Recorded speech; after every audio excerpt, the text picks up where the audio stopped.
memanggilnya lagi. "Maaf mas, aku harus ke bawah," ucapku seraya turun dari ranjang, seraya mengusap kedua mata. "Mau apa?"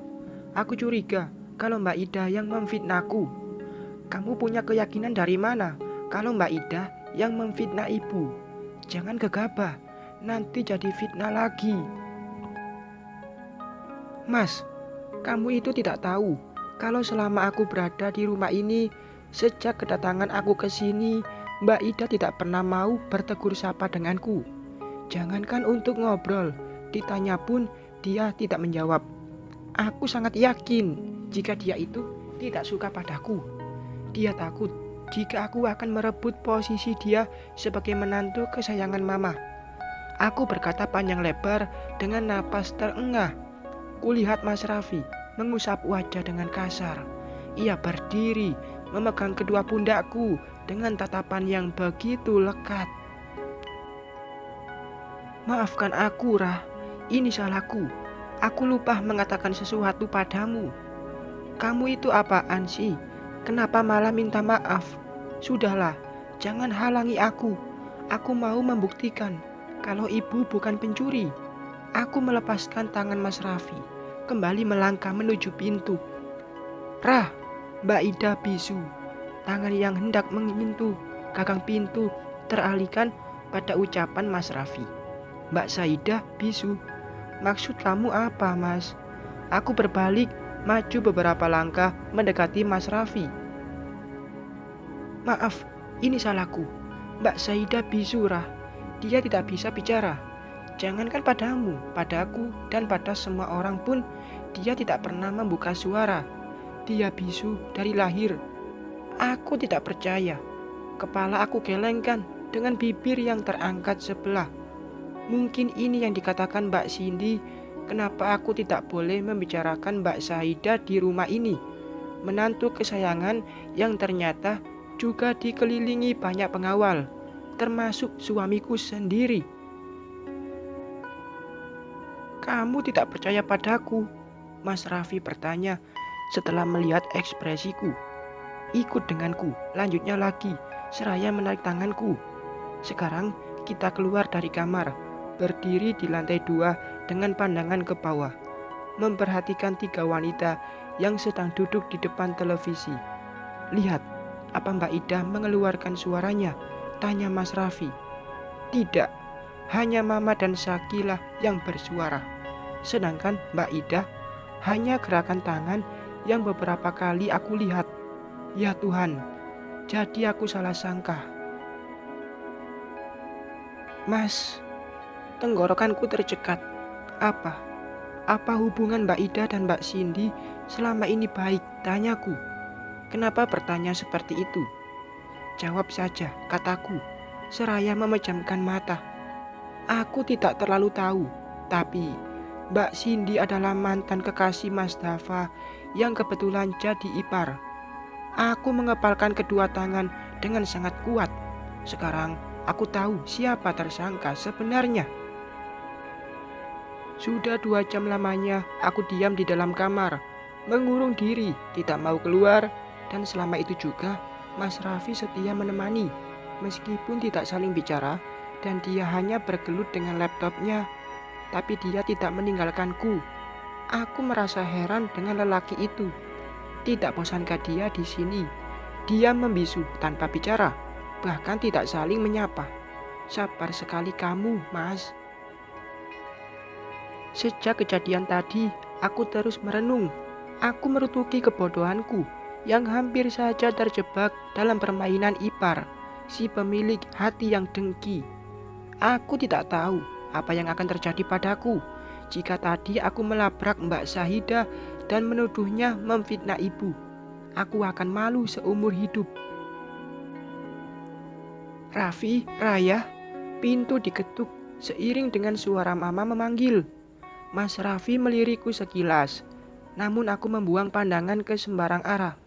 Pria itu menyimpan laptopnya, turun dari ranjang, lalu membuka pintu. "Boleh mama masuk?" tanya wanita yang kini berdiri di ambang pintu. "Boleh, Mah." Mama berjalan mendekat. Aku yang tengah berbaring meringkuk beringsut duduk dan menyandarkan punggung pada sandaran ranjang. Raya, kenapa diam saja nak? Turun yuk, kamu belum sarapan. Mama membelai rambutku yang tidak tertutup hijab. Atau mau mama suruh bibi untuk bawakan sarapan ke sini? Mama kembali bertanya. Aku mengembuskan nafas kasar. Mama begitu perhatian padaku. Dia sayang padaku. Aku tahu itu. Mungkin karena ini juga yang membuat Mbak Cindy ingin mengadu domba aku dan Mbak Ida. Dia tidak suka padaku, tapi dia bersikap seolah dia peduli padaku. Aku menggeser tubuhku, mendekati Mama, memeluk mertuaku dengan wajah yang ditekuk ke bawah. Maafkan Raya, Ma.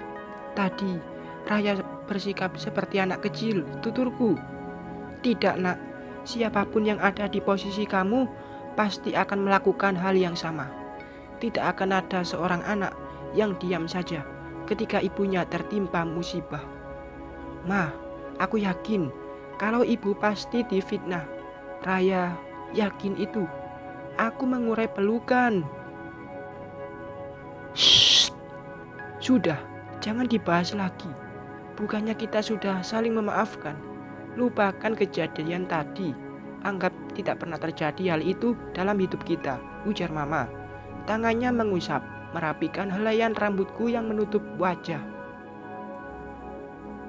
Aku tidak bisa meyakinkan Mama hanya dengan kata-kata.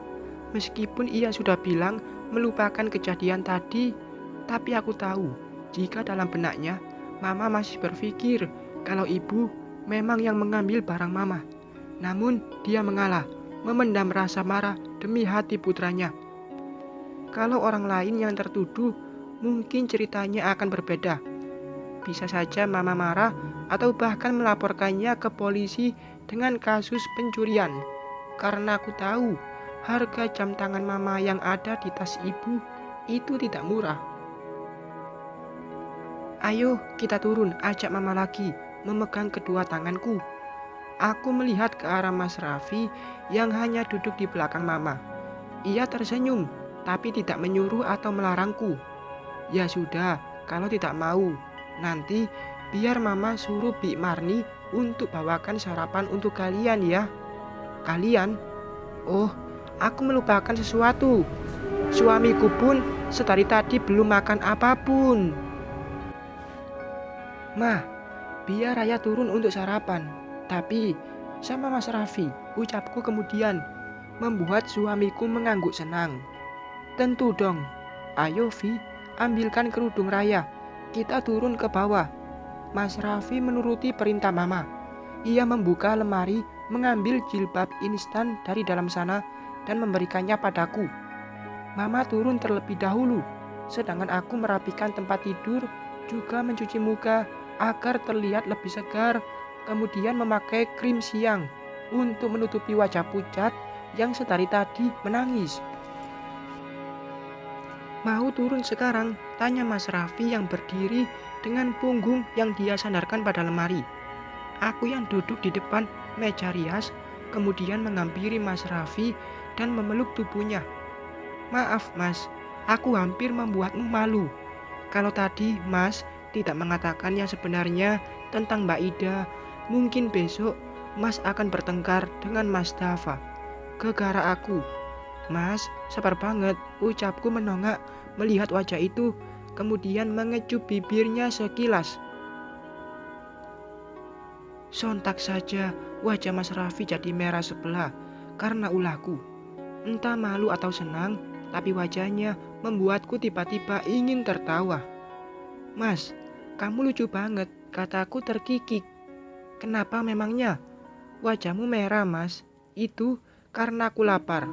Ayo kita makan. Mas Raffi meninggalkan aku yang masih tertawa.